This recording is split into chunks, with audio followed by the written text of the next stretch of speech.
These are 10 times Quagmire's flirting went too far. At number 10, we begin with an episode that shows just how irresponsible a father Quagmire would be if he had a baby. The episode Quagmire's Baby begins with Quagmire cleaning his basement as he prepares for the garage sales. Quagmire seems to have some decent stuff down there, as the Griffins willingly patronize their neighbor. Hey, Quagmire, I think I might want to buy this ham radio off you. Here, Peter, that'll be $50. $50? All right, fine, I'll buy it. Man, this is a bigger ripoff than Shrunky Dinks. Quagmire's deal turns out to be an even bigger ripoff than Peter thought, because for 7 weeks the radio wouldn't get any decent reception, except for a station where a British guy reads the news from strange places. Today, in Kazakhstan, a peaceful demonstration turned to bloodshed as members of the Tuzili tribe flooded Kenpao Square in remembrance of the 3rd anniversary of the Holmesburg massacre. Well, whatever that means. Chris then tells Peter what he saw in an old movie. According to the movie, you can use empty radio static to talk to dead people. This new revelation sends Peter off on a mission to find and talk to ghosts, until he connects with what he thinks is an actual ghost. Hello, ghosts. Come in, ghosts. Hello? Who's this? This is Ronald Reagan. Ronald Reagan? The guy that used to bang that 70-pound witch? Ronald Reagan, former president of the United States. I think I might need that radio, so I can have a chat with Benjamin Franklin about some dollar bills. Peter becomes so attached to talking to the ghost of Ronald Reagan that he takes the radio to the drunken clam to introduce him to his buddies. The ghost of Reagan is going to be the new 4th guy in our group. Wonder what happened to Cleveland? Eventually, Quagmire figures out that the ghost guy is a fraud. Wait a second. Peter, that's not Ronald Reagan, that's Rich Little. You're Rich Little! Since the voice on the radio isn't Reagan's ghost, Peter shows up at Quagmire's doorstep, seeking a refund. Whoa. Slow down there, partner. All sales are final. In the little not-too-friendly bargain that ensues, we then learn of a baby on Quagmire's doorstep. Well, I'm clearly not the only one who was dissatisfied with his purchase. Whoever bought that baby from you obviously didn't want it. Well, Peter, babies are not like old radios. You don't just buy one at a garage sale. Anyway, Quagmire suddenly has a baby. Must be from one of his many escapades. Quagmire is, however, smart enough not to accept just any baby that turns up on his doorstep, but a DNA test shows that the baby is actually his. Glenn, this is your child. Next time, wear a condom, jerk. But being able to make a baby doesn't mean you are ready for one. Well, what am I supposed to do? I don't want a baby. Look, somebody's got to take this kid off my hands. I can't be a father. You already are, dummy. Lois is, however, kind enough to give Glenn a starter pack for being a father. Now, I brought you a basket of things to get you started. There's baby clothes, some toys, and some books. Now, if you have any questions, we're right across the street. That should get him started just right. Still, Quagmire goes on to show just how out of place he is. Not really sure what I'm supposed to do with you. There's some frozen steaks in the freezer. Bathroom's down the hall to the right. If you ever come home and there's a tie on the door, it means I'm frogging someone, so give me at least a couple hours. You smoke? Someone should probably call Child Protective Services. Lois is bent on helping Quagmire out, so she returns with even more baby stuff. We also get to learn some secret details about Chris. But after he was born, they had to rearrange most of my organs. Oh, yeah, he dragged half of Lois right out with him.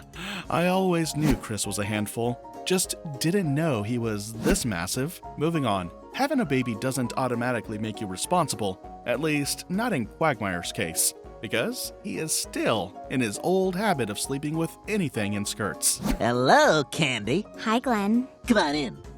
Gotta admit, Glenn's kinda smooth. So, how long you been in beauty school? 2 months. Well, tonight we're doing facials.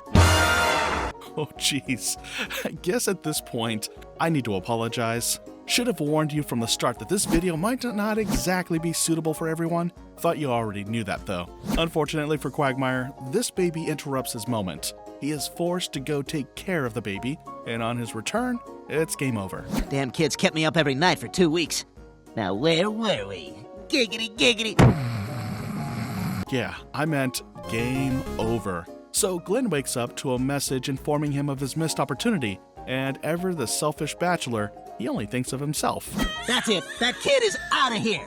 Quagmire takes his baby to Peter, hoping to convince him to adopt the baby, but Peter has a better suggestion. Now, this is just a suggestion, just throwing it out there.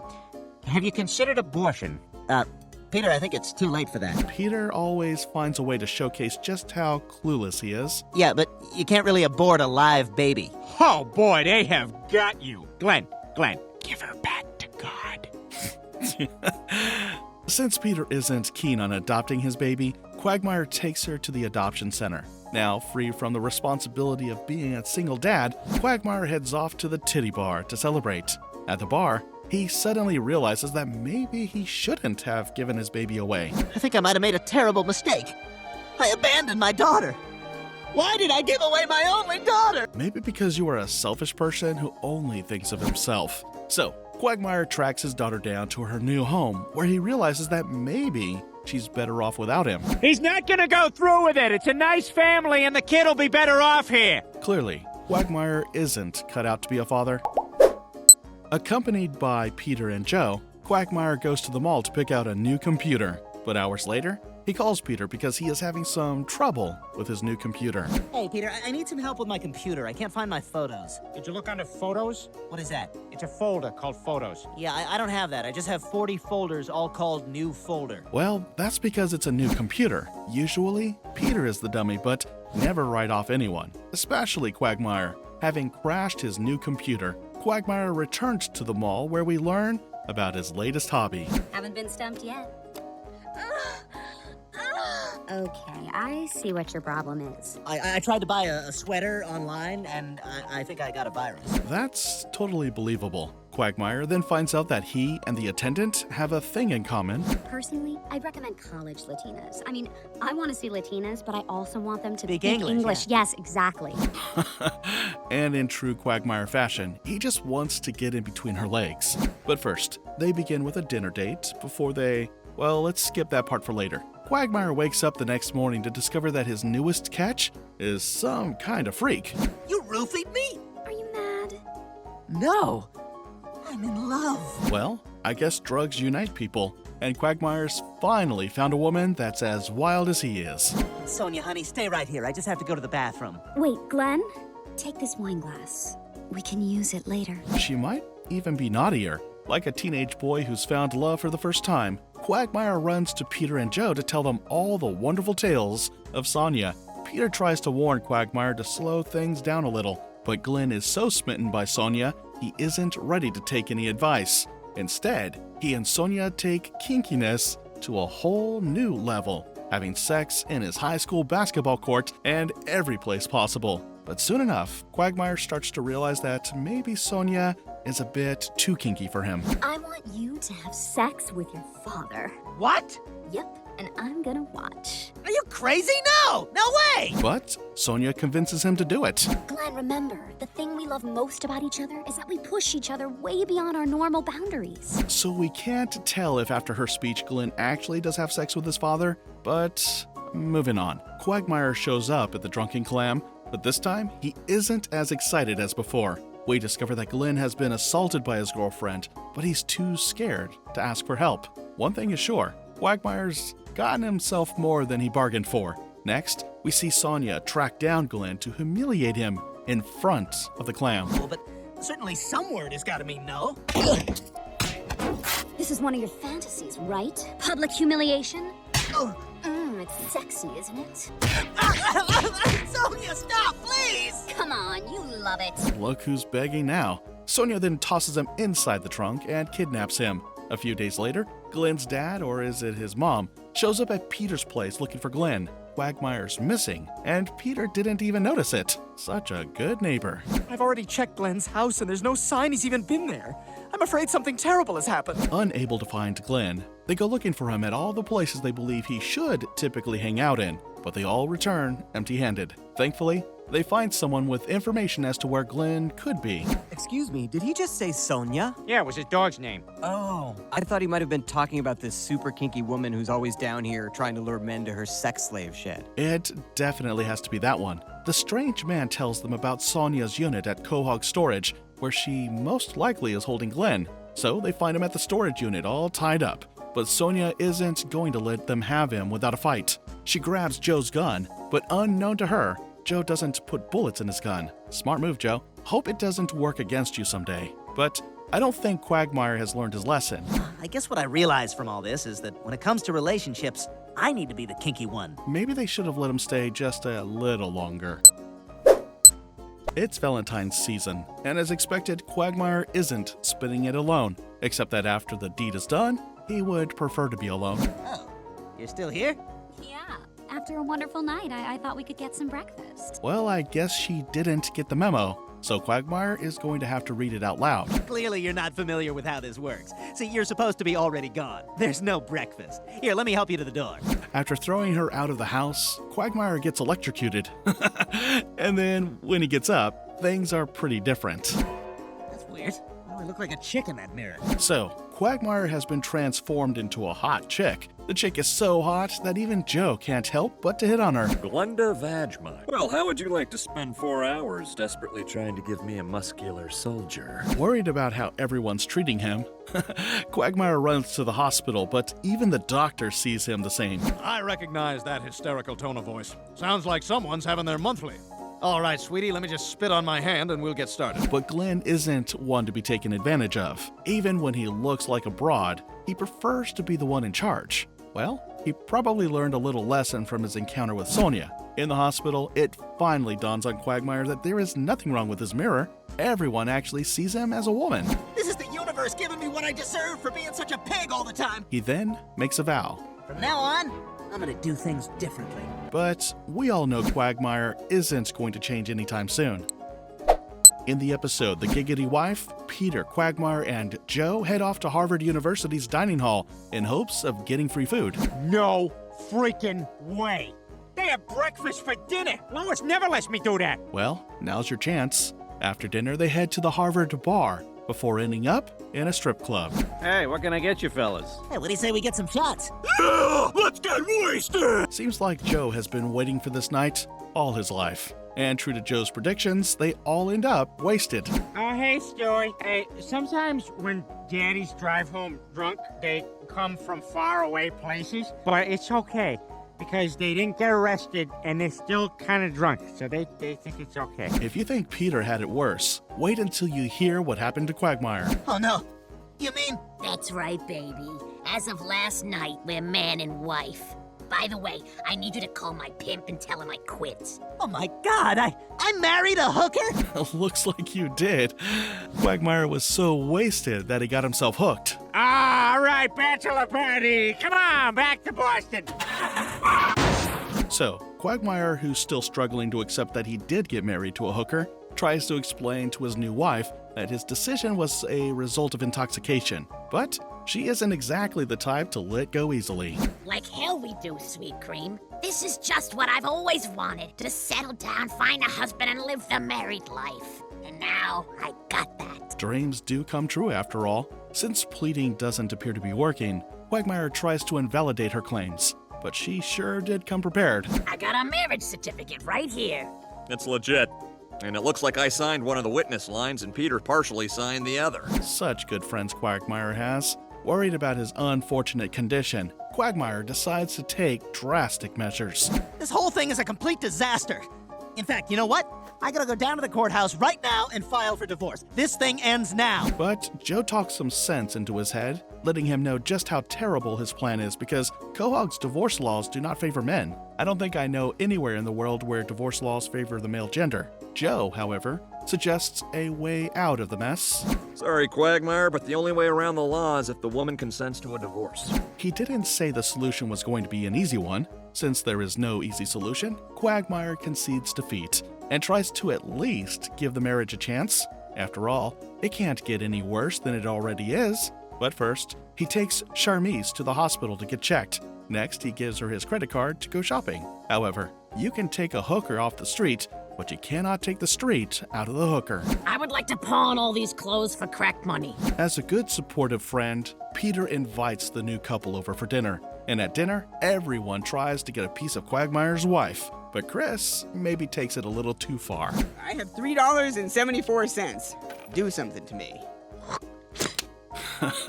You messed with the wrong hooker. Back home, Charmise tries to get Glenn to have sex with her, but once again, he turns her down.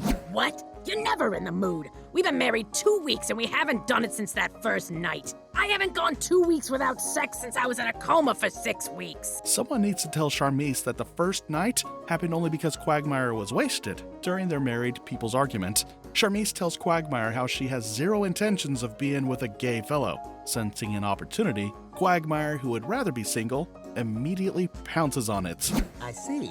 Well, Charmise, I have something to tell you, and this isn't easy, but I'm gay. Let's see if that does the trick. I was gonna be a perfect little wife. I was gonna make you breakfast maybe once a week and give you stuff to do right when you walk through the door after work. Seems his plan is working. Oh, this is awful. Oh, don't cry, Charmise. You'll find the right guy. Well played, Quagmire. Charmise gets her stuff and moves out of the house. But just as Quagmire starts to think that he's free from his unplanned wife, she walks in on him watching straight porn.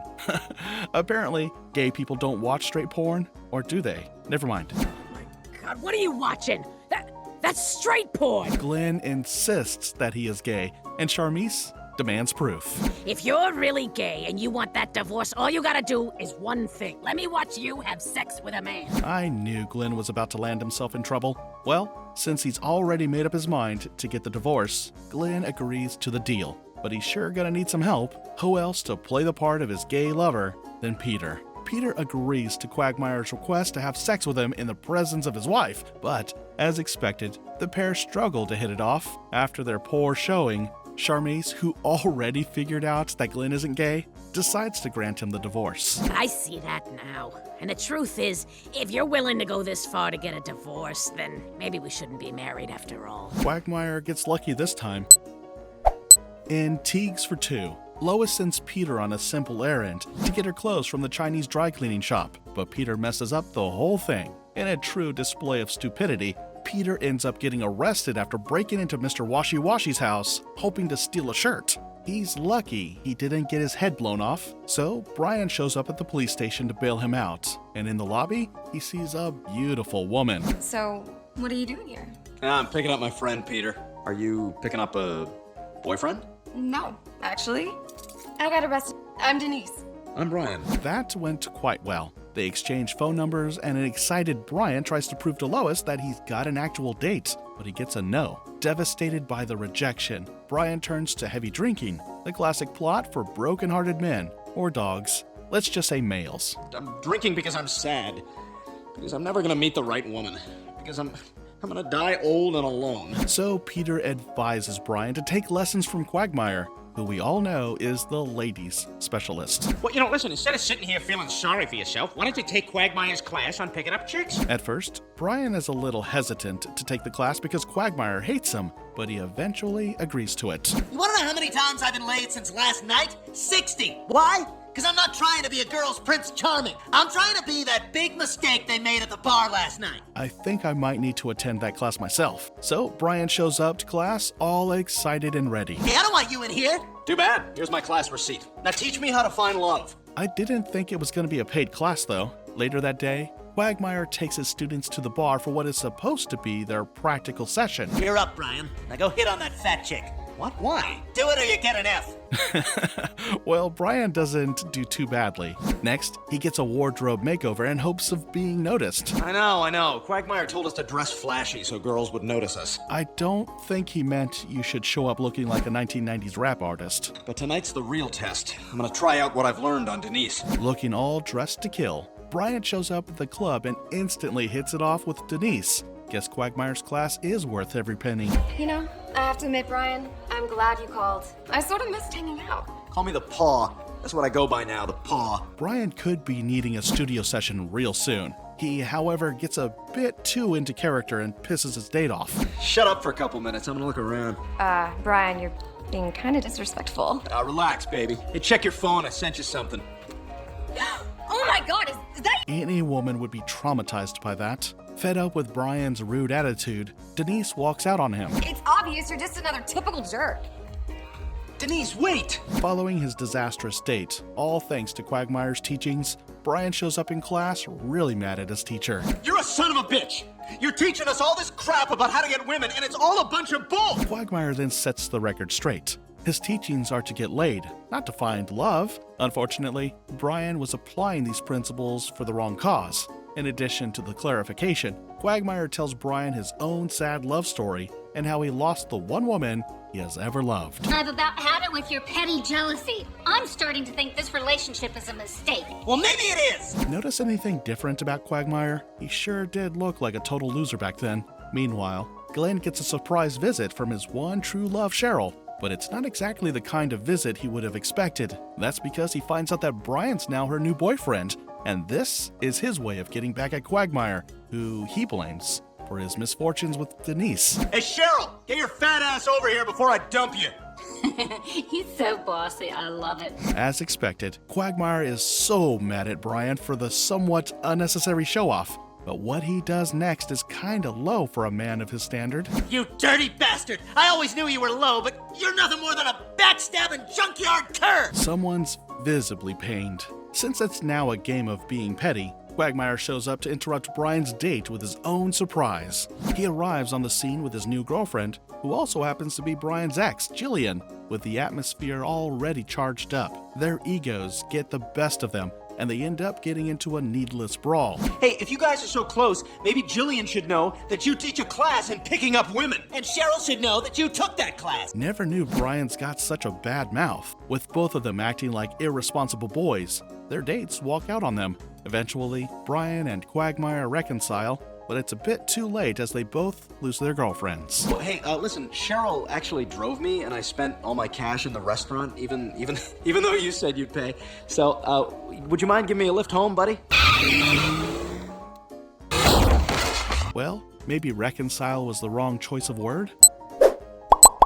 So Peter wins a new maid, Joan, from a TV game show. He introduces Joan to his friends, and Quagmire instantly falls in love. Well, this time he wasn't just trying to get laid, he actually thought he loved the girl. Everybody, this is Joan. Hi. Hello. Not the type to waste any time, Quagmire immediately asks Joan out on a date. Hey there. It's nice to pleasure your acquaintance. Would you like to go out to dinner tomorrow night? I'd love to. God, he works fast. Yes, he does. Quagmire is so into Joan that they even go out on a date to mark their anniversary. Well, this is our 3-week anniversary, Joan. I wanted this date to be special. Well, when I said anniversary, I didn't say for how long. Plus, for a guy like Quagmire, 3 weeks in a relationship is an achievement. Joan, I've decided I want to spend my life with you. Will you marry me? Never thought I'd see Quagmire propose to someone, but never say never, right? So, it happens I'm not the only person surprised by the new Quagmire. Peter thinks it's a prank. I'm telling you guys, he's putting us on. He's the same old Quagmire. Well, let's see. Quagmire invites his neighbors to his engagement party, where he wouldn't shut up about how amazing his relationship is. For the bachelor's party, they end up at a strip club, but Quagmire's still acting strange. All right, Quagmire, time for your lap dance. No, guys, I can't do that. It's degrading to women. I don't even recognize Glenn Quagmire anymore. Well, Peter decides that the only way to save his friend is to break up the wedding. At the wedding banquet, Peter, who isn't happy about Quagmire's decision, uses Lois's tits as bait to tempt Glenn. Glenn falls for the cheap trickery, and the love spell on him loses its effect. Oh, Lois, you're all wet. Here, let me jiggle you dry. Giggity, giggity, God, I made a terrible mistake. Welcome back, Quagmire. Back at the clam, the crew starts plotting Quagmire's way out of his barely 1-week-old marriage. So anyway, what I'm trying to tell you is, some of the guys thought we should get a divorce. But Joan, who is madly in love with Glenn, lets him know that there's no way out of the marriage, at least until he's dead. Well, since divorce is out of the question, Peter comes up with a genius idea. What do you mean? I mean, we're gonna fake your death. Wonder how many times Peter would have to bail Quagmire out of a marriage. First, he has to pretend to be his gay partner, and now he has to plot Quagmire's fake death? But these things happen, you know? You go for a walk in the park one day, and wheelchair ninjas and Nazis and pots and pans robots show up to kill you, and dinosaurs show up to eat the remains. When Peter's absolutely terrible plan A falls apart, they move on to plan B, which is Quagmire faking a heart attack. You know what'll prove it? When people die, they void their bowels. I said when people die, they void their bowels. With Quagmire supposedly dead, they organize a funeral for him. But things take an unexpected twist. Well, Mayor West is afraid of zombies, so the city says all caskets must be encased in concrete. Unless something is done quickly, Quagmire might actually end up buried alive. But Peter's too good a friend to allow such things. He jumps in and rescues Quagmire. The only problem now would be to satisfy Death, who showed up at the funeral expecting a present. No, you can't take him! This is probably not cool, just throwing it out there. She was suicidal. She was? Yeah, absolutely. I had heard that too. Once again, Peter rescues Quagmire from the cold hands of marriage. So, Quagmire and the guys learn of an auction to sell off one of Quahog's most historic spots. Guys, we should go to that auction tomorrow and buy it. I mean, can you imagine if we had our own medieval castle? So they take Peter's advice and show up at the auction where they lose to a crazy bid from the mayor. I wasn't expecting this bunch to win anything. Being the sore losers that they are, they decide to take matters into their own hands. I'm saying the four of us should storm that castle and take it for ourselves. They go through with their plan to overthrow the castle owner, but their half-baked plot ends in disaster. But since Peter, as we all know, doesn't give up easily, they decide to go for Plan B. Well, you already know their Plan B will be even dumber than the first. Plan B. We'll shoot flaming arrows like in Robin Hood. So should I be aiming for an open window or just arcing it over the wall? I don't know. I've never seen the movie, just a Bryan Adams video. Not only was Plan B a rather useless plan, they ended up setting the entire building ablaze.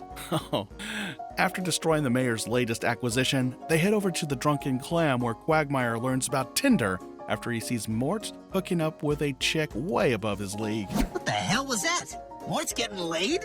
Yeah, thanks to Tinder, he's had a different girl every night this week. Shockingly, we find out that Quagmire didn't know about Tinder. He must have been living under a rock or something. Wow, I gotta try this. I mean, easy sex on the internet? That's the one thing Quagmire can't resist. Easy sex. With the help of his friends, Quagmire sets up his Tinder profile. You already know Peter has a few suggestions. No, none of that. You want a naked bathroom selfie covering your stuff with a fistful of $100 bills. That shows you like sex and you got money. Okay, that should work. Who doesn't like money? In true gentlemanly fashion, Quagmire shows up at the door of his first Tinder hookup, thinking it's a regular date. You gotta admit, he's an old-fashioned man, but the girl isn't interested in needless romance. For her, it's straight to the action. And we can still make our reservation. What? Why? We already had sex. Wait, so I don't have to make small talk with you or spend any money? Of course not. Here, wipe yourself off with this West Elm catalog. You could read the catalog if you need someone to talk to. Having found the secret to free sex, Quagmire maximizes the opportunity, having sex with a different Tinder girl every single day. Soon enough, he becomes so addicted to Tinder that he practically loses his mind. Oh, the yellow face! It burns my Tinder! Oh my God, he's lost it. That app's turned Quagmire into some kind of sex ghoul. Had no idea a sex addiction could turn a man into a psycho. To save Quagmire, Joe proposes they throw his phone away, and they actually do. But Quagmire is so far gone, he ends up swiping his microwave, thinking it's his phone. Swipe. Come on, I'm not getting any matches. 'Cause that's your microwave, dummy. Peter and the rest of the gang try to convince Quagmire to quit Tinder. They even make a not-so-terrible song about how Tinder makes you gross. But Quagmire's mind is made up. He wants his Tinder, and Tinder he shall have. You guys can just forget it. I'm not quitting Tinder. Eventually, they hire a prostitute so Quagmire can have sex with a real woman, not one he found through swiping on Tinder. Now, we move to an episode that's not really about Quagmire's flirting. Instead, it's about how disgustingly perverted Glenn can be. And blind ambition. The boys go bowling and Lois, who comes to cheer them up, decides to use the bathroom, when Quagmire does something absolutely unbelievable. Would you just sit down and go to the bathroom already? Quagmire's deservedly arrested for peeping in the ladies' room, but his friends come to his rescue. On his return, the ladies all view Quagmire as public enemy number 1, while Peter is as clueless as always. So, Lois, tell Quagmire you're sorry you had him arrested. Excuse me? Peter deserves a knock on his dumb head. The women, however, decide to write a petition to have Glenn thrown out of Quahog, but Peter pleads on his behalf, and he gets a second chance. All right. right, but one more incident like the one at the bowling alley and Quagmire is out of this neighborhood. I think they should just throw him out already. To stop Glenn from getting kicked out of Quahog, his friends decide to help him change his ways. All right, Glenn. This exercise should help teach you self-control. That looks dangerous, though. Convinced that Quagmire is ready to once again be out in public, they take him to the mall. Okay, Quagmire, time to take off your training wheels. Okay, I think I'm ready. As expected, Quagmire struggles to control himself, so the pervert runs away, only to end up someplace worse. Where am I? Am I dead? No, this is where we monitor all the dressing rooms in the mall so we can keep an eye out for shoplifters. Don't think that would do Quagmire any good. While there, Quagmire spots a lady in need of help and quickly rushes to rescue her. You saved her life! Thank God you know CPR! What the hell's CPR? Who needs CPR when you are so good at kissing women? In the episode, Meg and Quagmire, Meg's 18th birthday turns out to be a big flop, as no one shows up. Not even the kids Lois tried to bribe into attending. Well, no one showed up except Glenn Quagmire. Well, Peter, a little birdie told me that today is Meg's birthday. I have a feeling that Quagmire's here for something else. Hey, welcome to the adult club, huh? And you know what? You got another member right next door if you ever want to talk and stuff. Happy birthday. Hey, where's that pinky going, huh? Where's he going? What's he doing? Get back here. There you go. Well, Quagmire is just being his usual shameless self. Peter finally has enough of Quagmire's presence and sends him home before things get out of hand. I'll tell you something, if he touches my daughter, I'm gonna be kicking butts and taking names. That's more like it, Peter. Acting like a father figure. But Quagmire is really interested in having Meg, so he steps it up by texting her later that night. If you know Glenn, he's working towards something, and Meg is pretty easy to get by the way. Okay, Glenn, time to reel her in. The next night, Quagmire's at the front door, holding a flower because he's got a date. Now that's fast. Hi, Glenn. Bye, you guys. Me and Glenn are going out. What? Like hell you are? When you know the kind of person your friend is, you won't let him get too close to your daughter, especially if she's as confused as Meg. But Lois thinks otherwise. She grants Meg the permission to go out on the date. Maybe it's because she doesn't know Quagmire as much as Peter does. Peter, trust me. I know what's going on in her head. It's just a game. I used to do the same thing to my parents. The problem is they pushed back, and the results were not good. You have no idea who Quagmire is. Meg's date with Quagmire was rather nice. In the end, she smartly refuses Quagmire's request to go into his house. They both would be glad she didn't go in because Peter had a little surprise. Did you have sex with my daughter? What? Come on, Peter. Did you have sex with my daughter? Peter, trust me, it's not happening. I personally don't think Quagmire's someone you can trust. Peter, it's me, Quagmire. This is what I do. Besides, Meg is 18 now, and you've got to let go. What did I just say about trusting Quagmire? Next, we see Meg and Quagmire all loved up watching a movie together. The pair are already acting like a couple while Quagmire continues his plot to get into Meg's pants. But in a rare display of responsibility, Peter comes in to interrupt their rendezvous. Well, now that you're with Meg, you don't need to be talking to Backbush anymore. Oh, and I'll send a text to Possible Nipple Ring saying you're off the market. Your possible nipple ring? Yep, Glenn sure isn't in love with Meg. He just wants one thing. With Quagmire refusing to take his eyes off his daughter, Peter makes it his responsibility to ruin their every moment. But despite his best attempts to dissuade Meg from hanging out with Quagmire, including telling her the story of Joan Van Ark. Here's a picture of Joan Van Ark. Oh my God, she's gorgeous. Every man wanted her, but one man got her. That man was Glenn Quagmire. And 2 short months later, this is what happened to Joan Van Ark. Meg refuses to listen to her dad. Lois wasn't even making things easy for Peter. She was supporting Meg all throughout. But when Meg goes over to spend the weekend at Quagmire's cabin, Lois completely goes nuts. I can't believe you knew about this and you let her go? Hey, don't give me that crap. I'm doing exactly what you told me to do. Joke's on you, Lois. Peter even decides to enjoy his I told you so moment by rubbing it in on Lois. So you admit you were wrong? Yes. You admit you were stupid? Yes, yes. You admit all women are stupid? No. All right, I'll take what I can get. You better. Peter then heads off to Quagmire's house hoping to stop him before he goes any further with Meg, but he arrives a little late. He and Lois then get into his car to chase after Quagmire, but in the end, it's not much of a chase. Fortunately, They make it to the cabin just in time to disrupt Glenn's golden moment. There you are, you son of a bitch! Meg tries to stand up to her dad, but this time around, Peter isn't taking no for an answer. Lois is also pretty mad at Quagmire. If you ever touch my daughter again, I will cut your thing off and feed it to Brian. Okay. Wow, I'm sure Glenn gets the message loud and clear. Or did he? At number 1 on our list is the episode titled Airport 07. So, after watching a redneck comedy hour, Peter decides that he wants to be a redneck. And for him, being a redneck involves getting a pickup truck, painting over the back window, and crashing into Quagmire's car. Peter, what the hell? My car! Oh, damn it! Hey, come back! Let's ignore the women squeezed into his trunk. Don't worry about it. We can go after them. Don't worry about it. They're tagged. Just get me to the airport. Thanks to the accident, Quagmire, who was headed to the airport to fly a plane, is forced to ride with Peter. At the airport, Peter notices Quagmire's plane being fueled, and motivated by greed and a ton of stupidity, he grabs the hose and fuels his car instead, meaning that the plane takes off with an empty tank. Minutes into the flight, the plane shockingly runs out of fuel. What the hell? Oh my god, we're going down! But Quagmire, like a pro pilot, crash lands the plane with no casualties.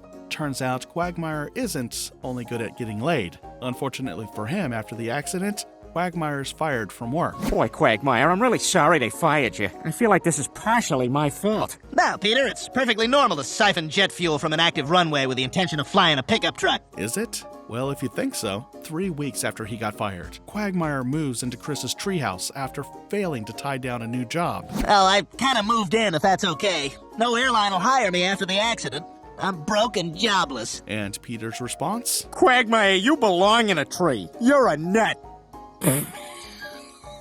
Nah, he was only joking. Peter asks Quagmire to move in with them. Now a part of the household, Quagmire begins teaching Chris some new skills. What does 8008 look like on a calculator? Oh, boob! Boob, yeah! What if we had 2 calculators and we put them next to each other? Well, teaching Chris naughty things isn't the only thing Quagmire does. Later that night, he sneaks into Meg's room.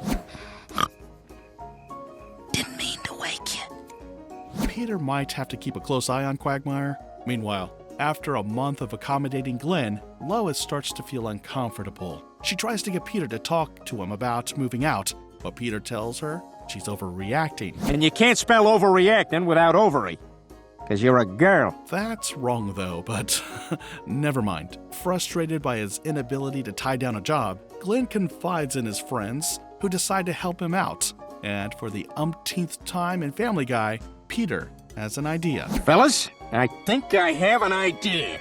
Let's hope it's not one of those useless ideas. So, Peter's plan? Quagmire will pose as an airline passenger on the 6 o'clock flight to New York. Quagmire is forced to step in and land the plane safely, making him a hero. Okay, guys, let's go over the plan one more time. I don't know what you think, but that doesn't sound like a plan this lazy bunch can pull off. As I predicted, Quagmire messes up the entire plan. The clown was so busy shagging an airport attendant at the airport, he missed the flight. 209. That flight left half an hour ago. Oh my god! Oh my god! That plane's going down! My friends are on that plane! If you really cared about your friends, you would have stuck to the plan instead of trying to get laid. After an unexpected meeting with Hugh Hefner, who is apparently a big deal to Quagmire, he becomes heavily motivated and decides to save the plane. So, he ends up at the control center. Stand aside, sir. I'll take it from here. Peter, this is Quagmire. I want you to listen very carefully and do exactly as I tell you. All thanks to Quagmire's instructions, Peter lands the plane safely. Quagmire also gets his job back. Well, after his latest show of irresponsibility, I wouldn't trust Pilot Quagmire to fly me. That's a wrap for today. Don't forget to like and subscribe to the channel for more videos like this. You can even let us know titles you would love us to make. See you in our next video. Bye.